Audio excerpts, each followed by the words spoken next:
If I disappear, I apologise.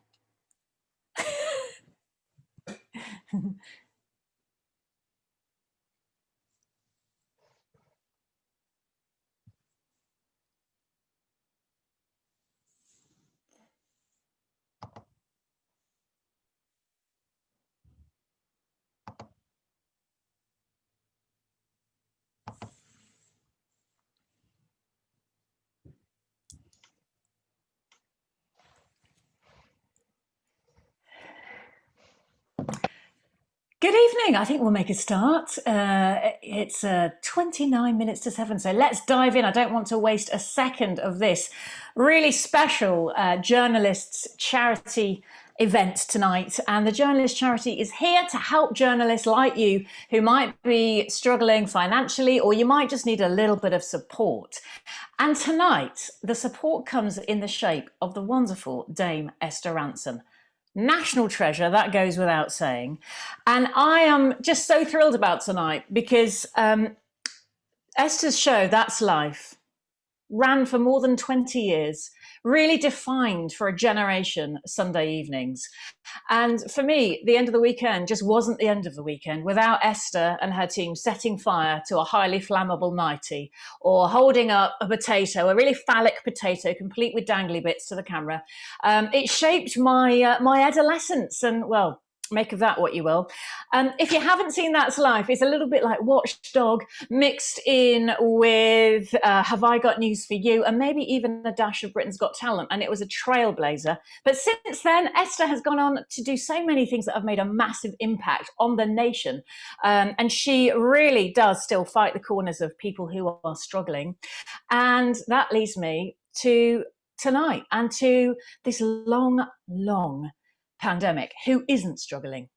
So we thought we'd bring you some joy and some conversation and an opportunity to put your questions to Dame Esther. Because we're spotlighting, it feels like you need to see her, but I'll just do the introduction and then you'll get full Esther. Don't be shy about putting your questions in the chat box. There's so much we can talk about, but in particular tonight, really interested in the isolation element and the kind of down-spiritedness that we all now feeling as we're going into the winter and the pandemic continues. So, Dame Esther. Can I stick to Esther for the rest of the evening? But I feel like credit is due. You're so welcome. Thank you. I'll start with just a really general question. How are you? How are you in lockdown? Well, you have to have known me pre-lockdown to understand that, because you have to ask the Zoom question, can you hear me? Yeah. Right. Do you want to hear me is the second. Oh, yeah. Okay. Well, if you had met me on March the 13th, because I've self-isolated from March the 14th, March the 13th, I was filming for the One show and tearing around like a fool, actually. I would fall out of bed. My alarm would tear me out of bed. I'd fall into my car. I'd battle my way through London traffic, trying to find a parking place. I'd go to a meeting. It probably lasted about 4 hours. We'd be lucky to get 5 minutes off to eat a curling sandwich. Then would be another one, and then something happening in the evening, and it would all go. I was a hamster in a wheel. Mad. Then on March the 14th, I had to come here where I am now, which is the New Forest, where I've got a cottage, to do some work. And my nearest and dearest began to say, there's rumours of a lockdown, you know. So I did one mercy dash up to London to get some extra pairs of knickers in case of lockdown, call back here, and have been here ever since. And suddenly noticed the seasons changing and heard bird song and watched the skies clear, and there was very little sound of traffic or any other machinery. And I thought to myself, what have I been doing? What was that frenzied hamster in a wheel existence? And I do think an awful lot of us got addicted to busyness. And I think one of the pluses that will come out of this pandemic is that we've had time to reflect. We may have had too much time to reflect, and you may have lost people that we care about, company that we care about, and it may have been extremely tough. But look on the bright side, there may have been some pluses that come out of it at the end. What would you say has been your biggest challenge? Well, I'm a terrible cook, but the good thing is that well, it's not good in one way. I am self-isolating with my daughter because she has ME and she's a great cook. And she keeps a beady eye on me, what I'm eating, and whether it's only cheese and biscuits and so on. So I think cooking has been quite a challenge. I've got some huge books. I've just bought Barack Obama's recent book because I admire him so much as a writer. He's extraordinary. And I've read the first page, and once again, I mean, the rhythm of his prose is beautiful, but it's something like 900 pages. So that's another challenge, reading all the books. And gardening. Yeah. I'm learning a lot about gardening and making mistakes with gardening. And I've collected some seed heads and I've scattered them around the place, and we will see whether they come up. So those are my three. If you remove the serious challenges, which are obviously not seeing the people I love being with, because, you know, we can't see each other at the moment. Yeah. It's so interesting what you say about the busyness. Rebecca, who's with us on this call, says, yeah, we were all addicted to being busy. I'm much less tired now. I mean, for some people, it was a merciful break in that cycle and a chance perhaps to think about what we're doing and why, because sometimes you can really unhealthily get hooked into this sort of performance cycle, can't you? But then for others, of course, it's been just as busy as it ever was.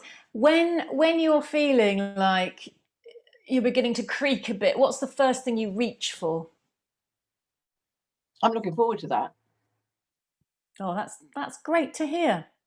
I was thinking, you know, cheese, chocolate, maybe a G&T. Yeah. So talk to us a little bit more then about how you don't seem to have got taken up in the kind of downward spiral of thought. You know, you still, as you say, seem like you're happy enough, even though you've just got your daughter there with you, the work has stopped. How come? I think a lot of this is chemical.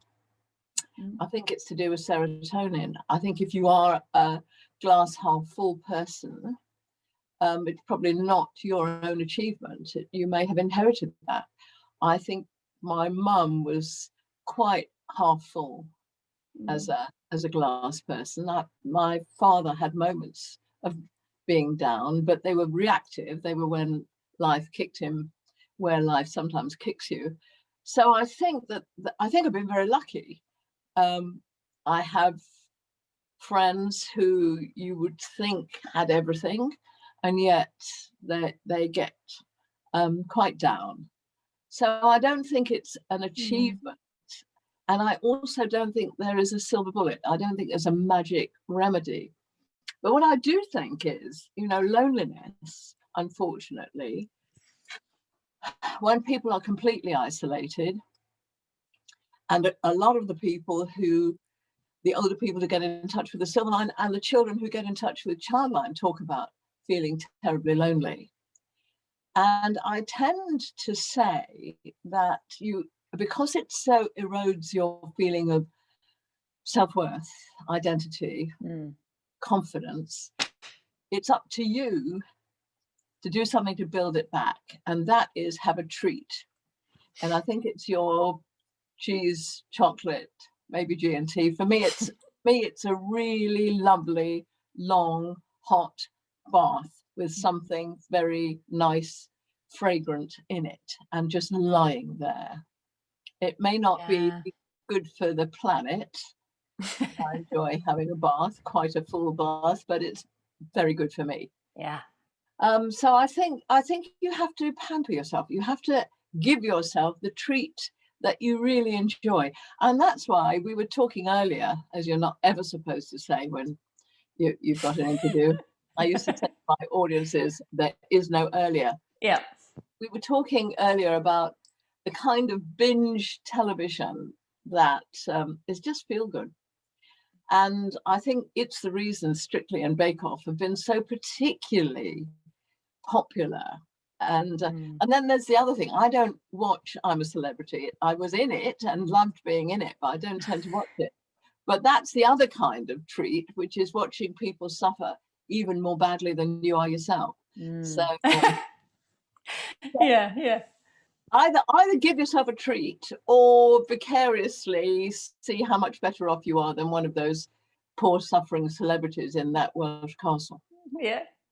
Now, I'm glad you mentioned binge telly. The Crown. Let's just dive into a bit of controversy early on, why don't we? The Crown is on, and it's all about Diana this season. And interestingly, there's a kind of overlap with journalism here in that, she's also in the news because of Martin Bashir. We won't delve into the detail of that now, but, journalism's been spotlighted. How did he get the interview? But she is, hugely fascinating still, all these years later on. And you met her many times. What are you making of this? I don't know whether you've seen The Crown, but what are you making of the legacy still of Diana? Well, it is interesting because it's a period that I remember very clearly, both of Thatcher and of Princess Diana. And what do I make of it? Well, the concertinaing of facts, the jiggering around with dates annoys me. I remember when I was talking to David Frost about Frost Nixon and asked him, it was also by Peter Morgan, masterpiece, I think, play and then film. And I asked David how true it was. And he said, well, when they asked if they could do that play, the one thing he stipulated was that he would have nothing to do with it editorially.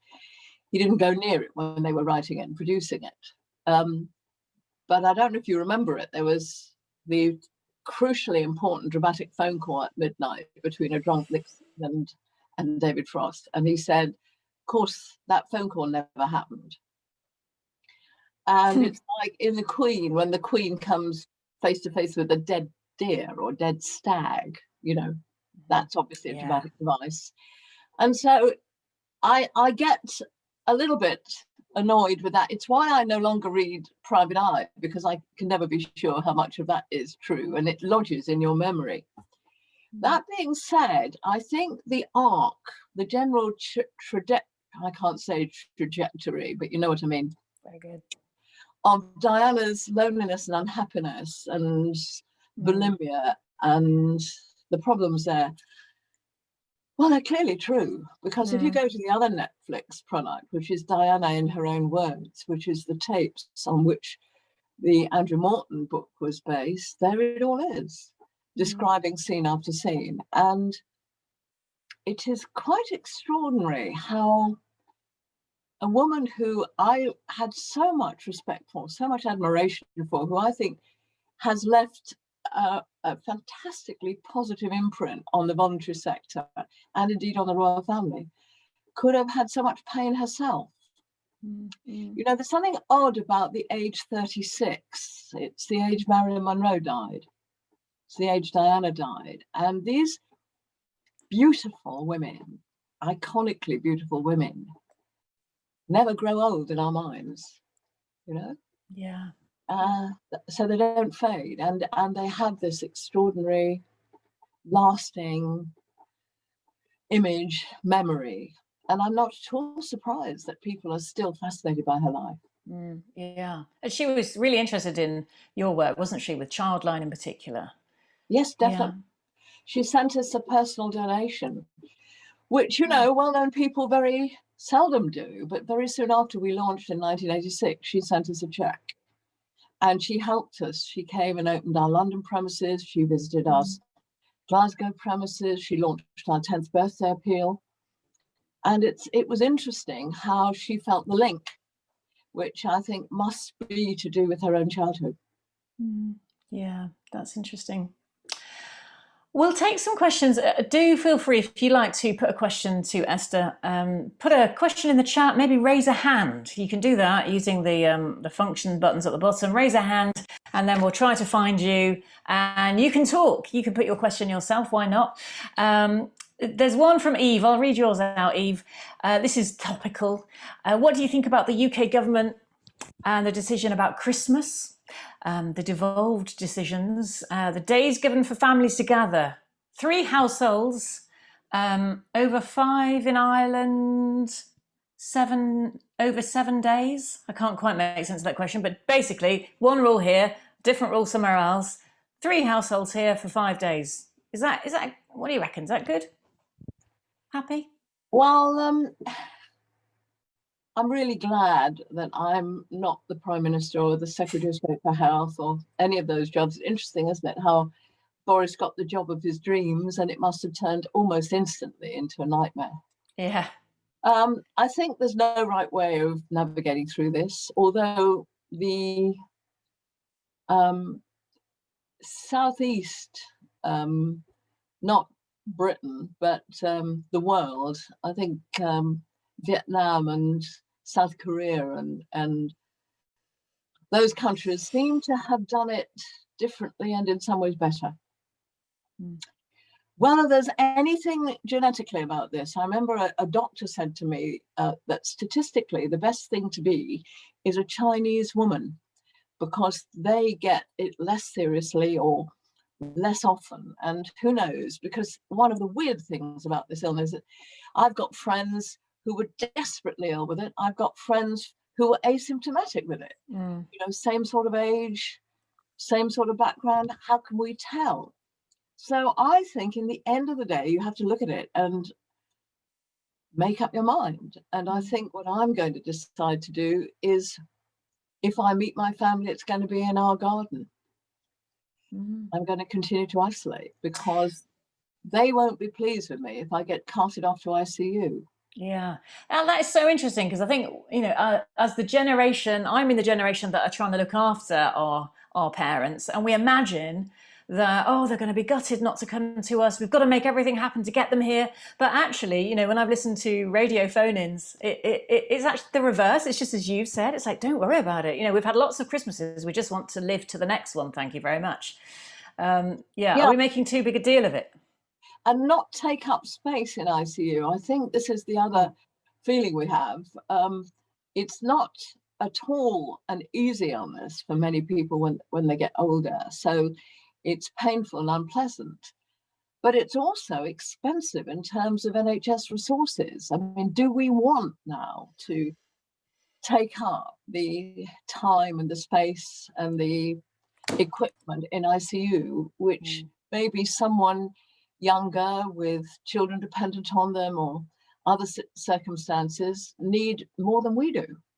So I think tough old people like me say, you know, I was talking to a friend of mine who said people go on about how awful this is, and I say, is it really? Are our houses being bombed? You know, are people dying in battle? Is it really that bad? Because, you know, living memory remembers times as bad as this, if not worse. Interesting. Excuse me. If you're just joining us, there's a few latecomers. Welcome to this journalist charity event. Dame Esther Rantzen, as you can see, is our special guest. Just pooling ideas and how you're feeling through lockdown, and particularly with a focus on journalism. We'll come back to that in a minute, I think. But just thinking about the Silverline, which is the helpline that you set up 7 years ago now. Today, in fact, is that right? Because the flowers behind, Esther, are to celebrate the 7th anniversary. That's lovely. I know that a couple of years ago you were taking something like 10,500 calls a week. Do you know, has that, what is the situation with that during lockdown? What have you seen happen? It's about the same. I mean, the demand went up, but our ability to answer the phone went down because it became impossible for us to work in the office the way we had been. So what we're having to do now is work remotely. And we are training volunteers up as fast as we can to take calls. But so it's between 8,000 and 10,000 calls a week. And the funny thing is, people say to me, how have our callers, it's for, if you don't know the Silver Line, it's, we don't have an age group that we lay down and say, you've got to be this age or that age. We say, if you are of the silver generation, then it's for you, if you feel it's for you. We say we offer information, friendship and advice. So quite a lot of people come to us because they're on their own. And they just want to chat. We're open 24/7, we're free, we're confidential. And of course, Christmas is a very busy time for us because people who are remembering happier Christmases but don't have anyone to share those memories with ring us up. And I talk to about 30 people every Christmas. And it's, you know, it's quite interesting comparing listening to children who ring Childline and listening to older people who ring the Silver Line, because with children, you've always got the feeling that tomorrow will be better, that there's hope around the corner. If you can restore their faith in themselves, then you can also sometimes persuade them that life's worth living. Obviously, you do get a lot of depressed children, but you know, there is that. With older people, I remember an old lady I met. We don't say old, we say older. An older lady I met said to me that every morning she woke up, got dressed and sat on her bed waiting for death. Oh, gosh. Wow. That's not good, is it? No. So we have to, if I were Prime Minister, not that as I met. There's still time. Joe Biden, you're only a spot older. Go on. Well, I would bring in a law that says everybody has to have fun at least once a day. I think the thing that makes life worth living for people who are on their own is laughter.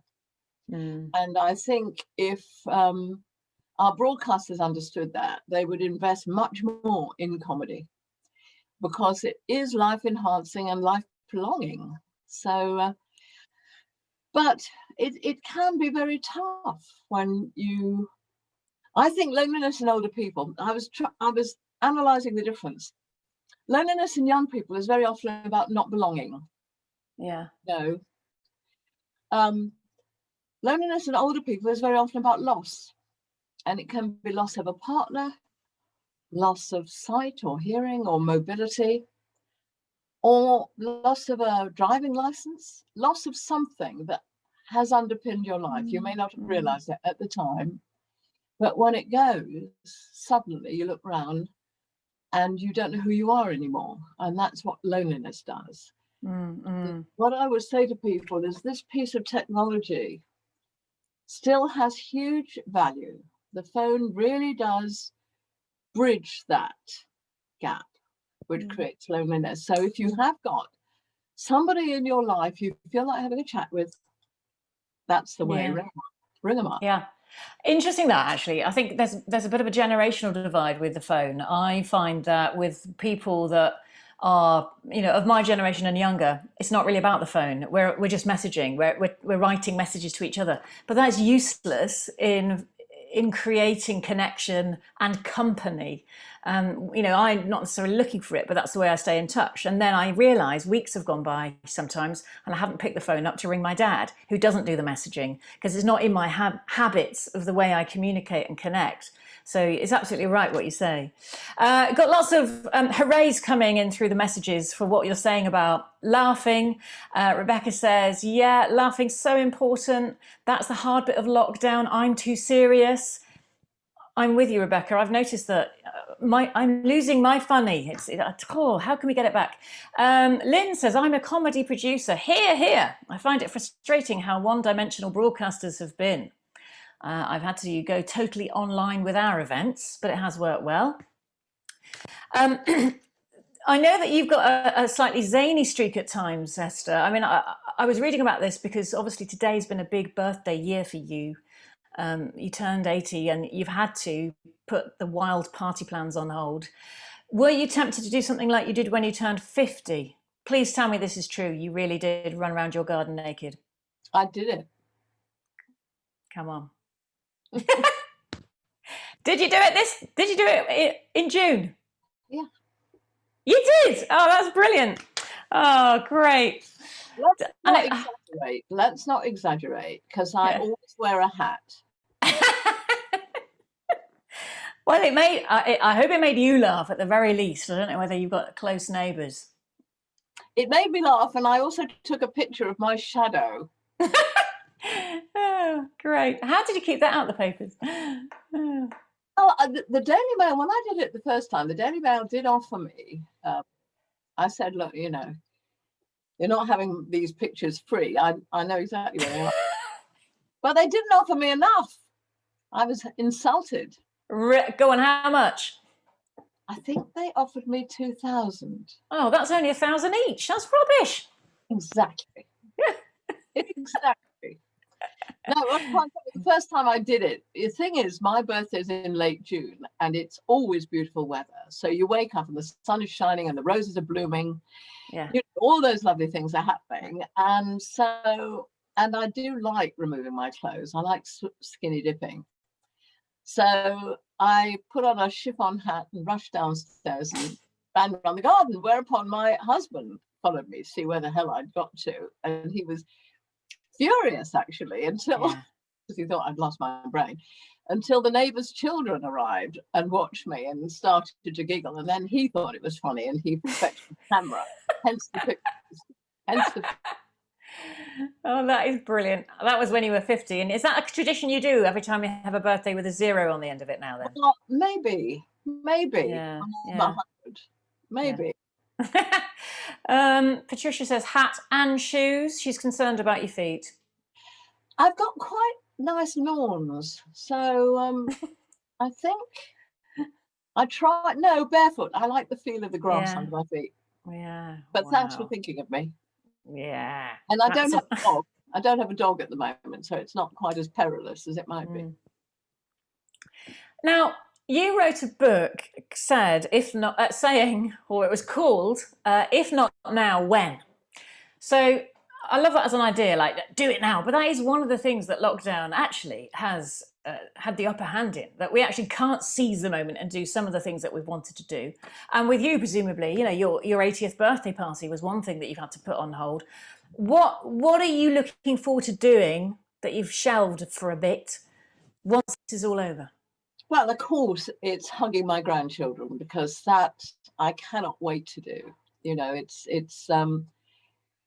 It is a great loss. Hugging my children too, of course. I always have to say that to them when I talk about hugging my grandchildren, and then hastily say, and my children, of course, and they look at me, Mum. Yeah. Because they know the special place the grandchildren have. It's a different sort of feeling. Someone said, I love my children, but I'm in love with my grandchildren. Oh. And it's quite accurate. You get a sort of infatuation about them. So that's what I'm really, really, really looking forward to. Yeah. Oh, that's nice. What does the training for, so I'm randomly changing topic here. It was a bit like That's Life. What does it take to become a Silverline volunteer, asks Patricia. How long does it take? She might be interested. It's actually very quick. If you go onto our website, you'll see how to apply. The only thing that takes time is actually working through the people who are coming forward and saying they'd like to volunteer for us. We have got a waiting list of people who need befrienders. So please be patient with us, but please do sign up. It's very, very light training.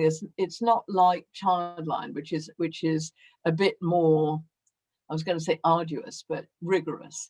But because we're working with adults and it's a friendship service, it's not, we have to be aware of problems that might arise, because things like domestic abuse happen even when you're older, but it's even more difficult to persuade older people to ask for help, and sometimes they're the result of a partner developing dementia and maybe becoming violent, and then people don't want to ask for help because they fear that someone will have to move out of the house and be looked after in a care home. So it's you have to be aware of the potential dangers and serious issues, but I think it only takes a morning, and it's over the phone, so it's quite easy.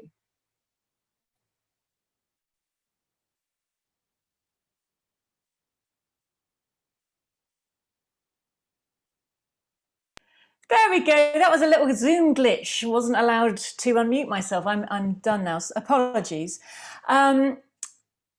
There are certain things that you do. It's not just answering the phone to someone in a crisis. You pair people up in friendships almost, don't you? There's a kind of regular friendships or service that you offer, which is so great. That is, I'd imagine really beneficial in the long term for someone. It's not a quick hit. You're done. We're off. But that must, require a little bit more commitment. Oh, not a huge amount, because obviously you could do it from your own home. We have technological ways of linking you by phone because for safeguarding reasons, you don't ring each other, because we don't want to be in a situation where anybody could be accused of becoming a Silverline friend in order to get into somebody's will or wallet. We don't want that. Wow. So we're careful about that, but it does indeed become a real friendship. People really look forward to those phone calls. Both sides of the call do. There was a lady, Daphne, who I've been in touch with, who is one of our Silverline callers. She is an ex-teacher, and so is her Silverline friend, and she persuaded her Silverline friend to go back to teaching. So it's a mutually beneficial relationship. Works very, very well. Yeah, that's great. Liz has sent a message, who is really enjoying your wisdom and company tonight. She says, Esther, lovely to see and hear you. I was very lucky to spend some time with Desmond in Bangladesh. He advised me to adopt a dog. I was a stewardess, says Liz. I am in those films, and what an amazing and delightful person he was. One of the games we played one evening was with cigarette ash. I noticed they also did that in The Crown. Does that mean anything to you? No. I persuaded Desmond to stop smoking. So that I do not know. I'll have to have a look at The Crown and see what it was. See if it reminds me. But that was a fantastic film. It was in his series, The Visit. And it was about Pat Kerr, who was the BA stewardess who set up this extraordinary charity which funded an orphanage in Bangladesh, and one of the children there he had a friendship with, and she got in touch with me when Desi died. I mean, it was very important work they were doing, and he made a lovely film about it. One of the things you said, I mean, forgive me if this is getting a bit too meaningful, but I was struck by something you said to one of the newspapers, where you said, if God said to you, you could have 10 more years to live or 10 minutes more with Des, you said you'd take the 10 minutes. Do you still feel that way? Yeah. Wow. Yeah. Gosh. Only don't tell my kids. I think that says so much about the relationship that you had, and also how you must feel when we're hearing reports during this lockdown of people who are losing partners, but they're losing them in these circumstances where they haven't been able to see them. They've been talking to them on a mobile or on FaceTime, and that's how they've had to say goodbye at times. The pain involved in that. How do you reflect on that? Well, I think it's desperately sad. And anything we can do to prevent that happening. Hence, we've really got to win the battle against this virus. We've got to do that. But there are two sides to this pain, because I have a friend who sent me the most moving card about the fact that her husband, who has had a stroke, was in a care home where she was able to spend every evening with him, and they'd watch television and have conversations and do puzzles together and so on.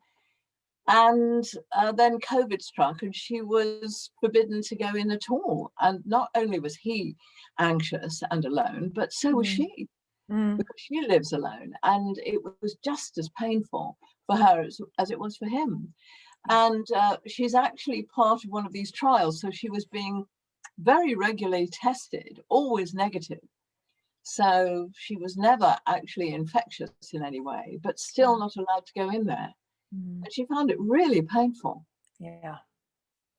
And I've got another friend who runs a care home, and he does everything he possibly can to make life fun and bearable and amusing, and all sorts of varied activities for the residents in the care home.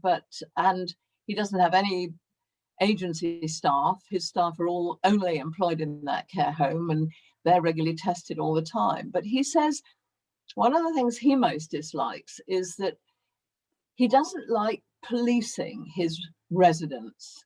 He informs them if they need information, but he hates timing the visits so that they can only last exactly half an hour. And he's very aware that the perspex screen that they've put in sometimes feels like visitors to a zoo, and he hates imposing that on people. So, you know, the people who run the care homes find it as difficult, and the relatives visiting the care homes find it as difficult.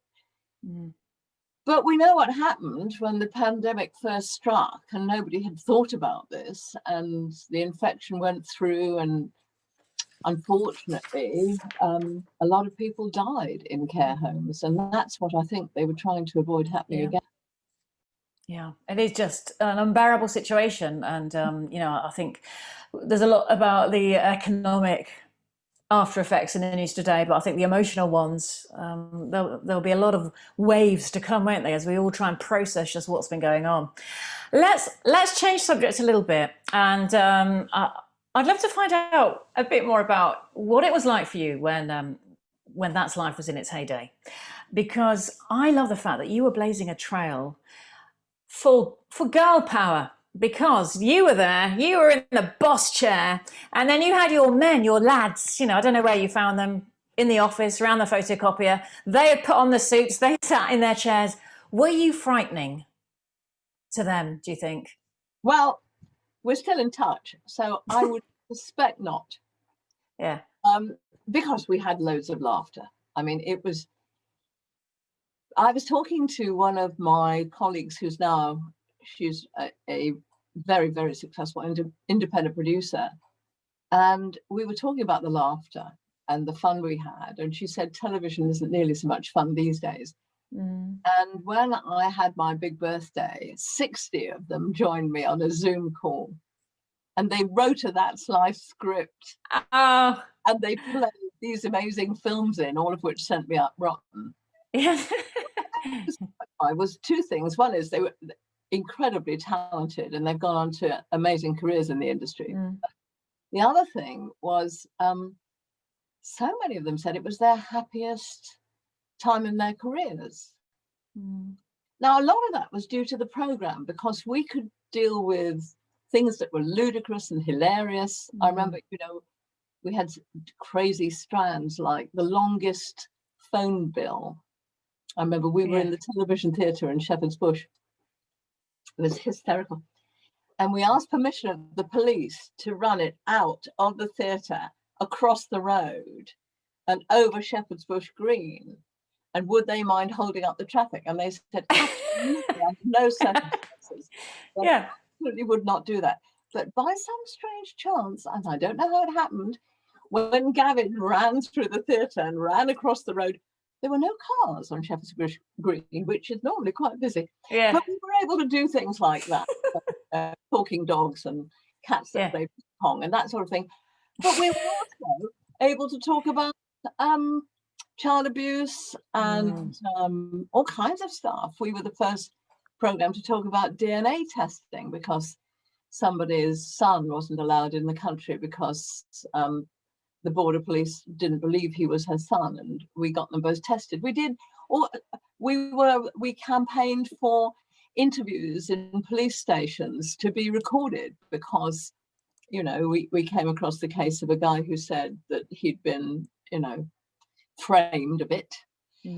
So we did some very, very serious life and death stuff, transplantation, as well as doing the crazy things. And that made the whole team feel that it was fun, but it was worthwhile. And I think that's what made everybody enjoy it so much. Yeah, you're absolutely right about that, and things like the One Show, which we think is a kind of newish invention. It's basically what you were doing, but you were doing a lot more in terms of changing law. There was the Fasten Your Seatbelts campaign, I remember, and I still don't run a bath without remembering to turn the hot tap off first before I turn the cold tap, because I think there's a little strand about injuries to children that stayed with me. There's a lot of stuff that's in my kind of habits and safety messages that I got as a teenager through watching your show. Rebecca says, my daughter has just come in, spotted what she's watching, and said she would ring Childline if I don't get her dinner. And she recited the number to me. So she mentions that just to show you the communication is working among young people. Yeah, the NSPCC, Childline's part of the NSPCC, and they got a fantastic school service that go out.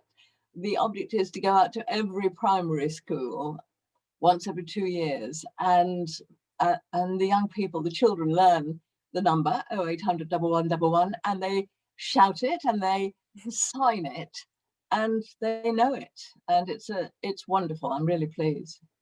Yeah, that's great. And let's talk a little bit to the journalists that are gathered. There's mostly journalists listening to you this evening, Esther, and I've been reflecting a bit lately on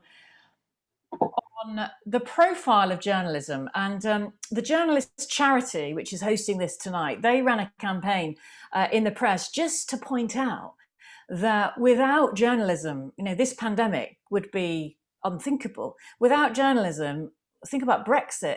Without journalism, what about the American elections? And it was just to really support the craft that is journalism against the, I don't know whether disrespect is too strong a word, but it's not a trade that really is appreciated and given any thanks.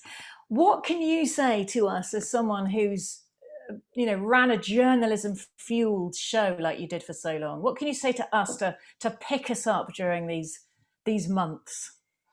I think we're all accountable, and we're all accountable for the rotten apples in the barrel. And I think we have to accept that not every journalist is truthful or honest. Unfortunately, there have been some very unscrupulous journalists. I mean, we won't name names, will we? But it does exist. But we have to accept that when that happens, those people have to be accountable. They mustn't be allowed to get away with it. I mean, the hacking scandal was just shocking, and the amount of misery it caused, the amount of distrust when people thought that those closest to them were actually selling them to the newspapers, etc. So we aren't all perfect, but I do think that when there is a crisis like the pandemic, or indeed a major world event like the American election, people turn to us. And when someone like Trump decries us and talks about fake news and tells lies over and over and over again, the circulation of the serious newspapers goes up and up and up. What they do is the opposite of what they're trying to do, and they build our reputation instead of tearing it down. So I think it's difficult. These are difficult times because we know that newspapers are finding it more and more difficult to make money, and we see cutbacks right across all the broadcasters as well. And a lot of the cutbacks are of journalists. And I mind a huge amount that local journalism has suffered so badly, because in my experience, I remember once I was doing a big story on that slide about a little boy called Ben Hargrett, and there was a piece written about it in one of the tabloids, national tabloids. And I remember talking to a local newspaper about this, who had treated the family involved in this our story very well. And I said, why are you so different from the nationals? And he said, because we have to go up that garden path again. So we have to treat people properly, and we have to tell the truth about them. And he referred to the national press as the smash and grab merchants. Well, you know, I'm afraid there have been times when journalism has been its own worst enemy, but I don't think it is now. And I think it needs all the support that your charity can give it, because it's the fourth estate. It's a terribly, terribly important aspect to democracy, and we would not be a democracy without journalists. Yeah. Faizan says, I was thinking about the reputation of journalists recently. I was covering Diana's death in the 90s and recall even now how the public turned on the crew. I was outside Kensington Palace. Yeah, that's interesting. But then, I mean, I think this whole narrative, this sort of anti-journalism, anti-media narrative really kind of came to the fore during the Diana death and what happened, because, you know, the Paps did get so wrapped up in you know, in the cause of that, and it's taking a long time to unpick all of that now. And in fact, staying with Diana, Danae has, sorry, go on. Quick story about Paps. Yeah. Because I remember interviewing one of them in a talk show I did, and he was saying the pictures of her looking gorgeous and smiling at camera were no use to us. There were thousands of those. The pictures we wanted was of her in tears, hiding her face. We used to call it looning. And we were all after those pictures. And when her father died, and she was on the ski slopes, and I think she came out on the terrace of her hotel, and I saw her, I had a long lens, she heard my camera clicking, and she shouted, "Oh God, not here," and ran indoors. And when Charles Spencer said she was hunted, I think she was. And we have to ask ourselves, the Paps who were on their motorbikes chasing her from the Ritz in Paris into that tunnel, how much responsibility should they carry for her, the fact that she died and that driver drove much too fast and crashed the car? So, and it is said that they gathered around her body after the car crash, taking pictures. So I think we have to take responsibility for the worst excesses and try and, you know, I do believe people have a right to privacy. They say if you have an animal in the zoo and it's on show all the time and it can't mate, it can't sleep in privacy, it dies. And I think the same may be true of human beings too. So obviously we must be accountable, and privacy mustn't cover up, you know, crime or injustice. But I can understand why the public turned against some of the cameras at the time of Diana's death. Lara says those Paps should have been done for manslaughter. Faizan's agreeing that was the consensus about them being responsible. I was with a serious news crew, but the Paps definitely gave everyone a bad rep. Did any of the Paps feel guilty, or did they just feel richer, asks Patricia. The Paps that were making a lot of money did not feel a moment's remorse. The one I interviewed, not a moment's remorse. But the nice ones, I mean, I was at Diana's funeral, and I remember one of the Daily Mirror photographers was carrying one of those step ladders in his camera, looking very self-conscious and distressed. And I think the ones that would never have caused the sort of anguish and suffering and harassment that Diana felt, I think they did feel very concerned about it. And now, you know, the law was changed, children of famous people are protected and so on. Just then, talking about what we need to, just going back to being more positive. We've been asking you to send in messages of what keeps you going, the things that you are turning to during lockdown. And Tahira says, writing creatively and work-wise is keeping me going. It kept me going at the beginning, but lately I feel creatively I have been a bit sapped. Does anyone else? And Sarah says, yeah, I found it hard to stay motivated. I haven't felt inspired. My routines are all changed. So back to this thing about our kind of mental well-being then, as we kind of come into land a little bit, Esther. Do you have routines? What keeps you going day by day? Are there things that you think, right, I've got to do that, otherwise I'm going to start losing it a bit? I tell you what I'm doing at the moment. I've got a Word document which I have entitled "Stories I May Not Have Time to Tell You," and it's for my grandchildren. And I am sure that as journalists, we all have so many anecdotes, and I think we ought to write them down, because I think that, you know, we have all been trained to write. We have all been trained to try and get our facts right. And I think there could be the COVID letters. There could be, you as a charity could collect from all the people who are joining us their personal memories, the stories they may not have time to tell. And I think it's worth it. Because if you think about Pepys' diary and how much pleasure it gives us and how much more insight it gives us into what people's lives were really like, as against the dates of the kings and queens that we all had to learn at school. So I think we ought to apply that discipline to ourselves.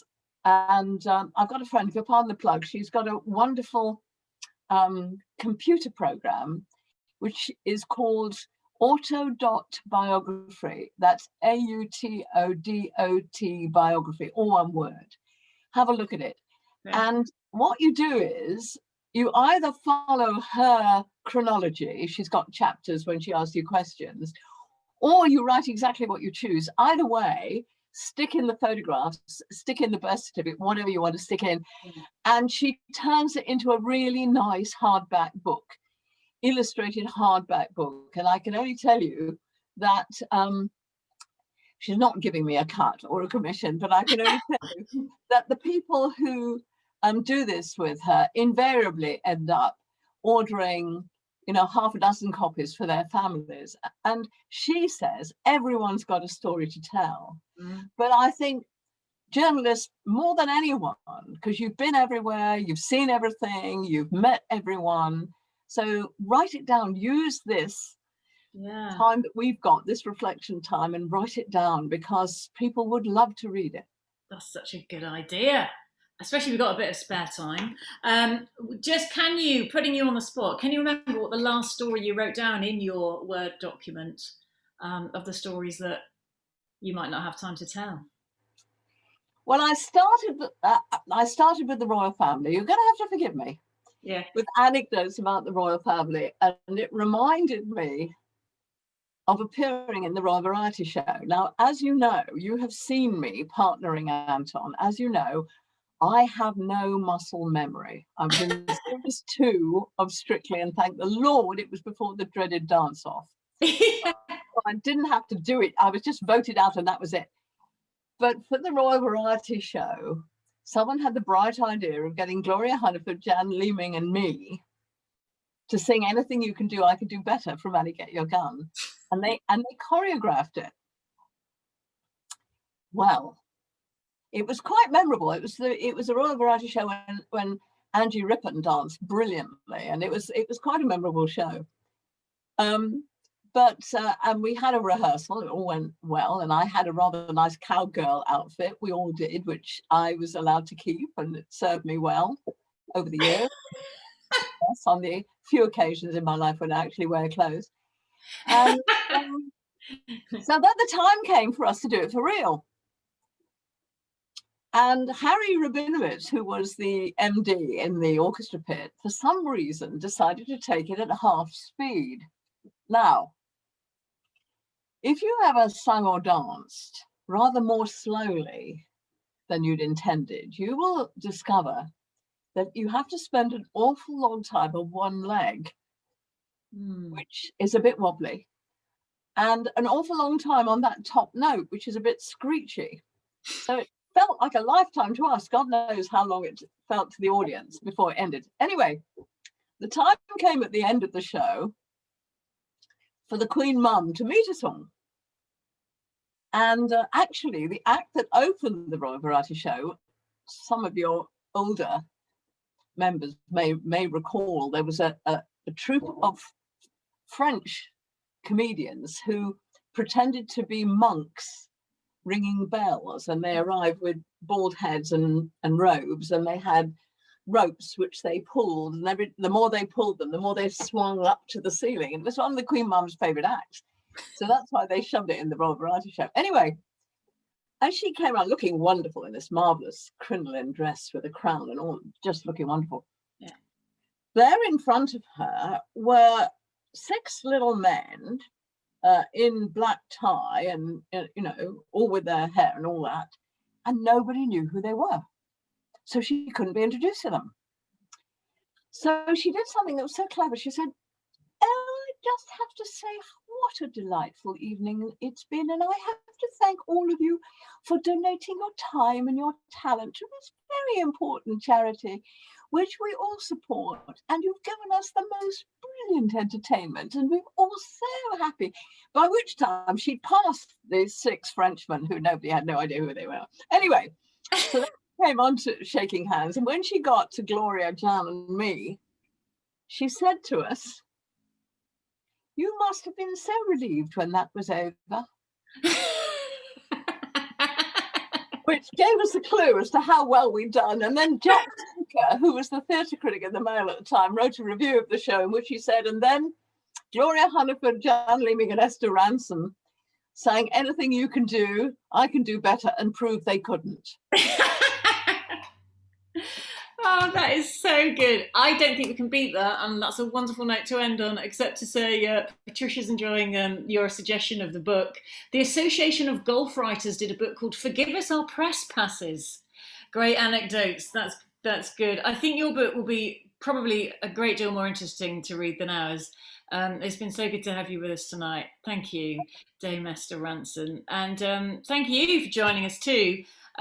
Please be aware of the work that the Journalists Charity does. Have a look on the website. There's all you need to know there, but there's no need to feel like you're on your own. Whether it's during lockdown or just in your career, there's advice there, there's the networks to join, and there's some financial help as well. The next Zoom session we have is on financial matters, so don't be shy and join us for that one too. But you can find your reactions button and give Esther a virtual clap.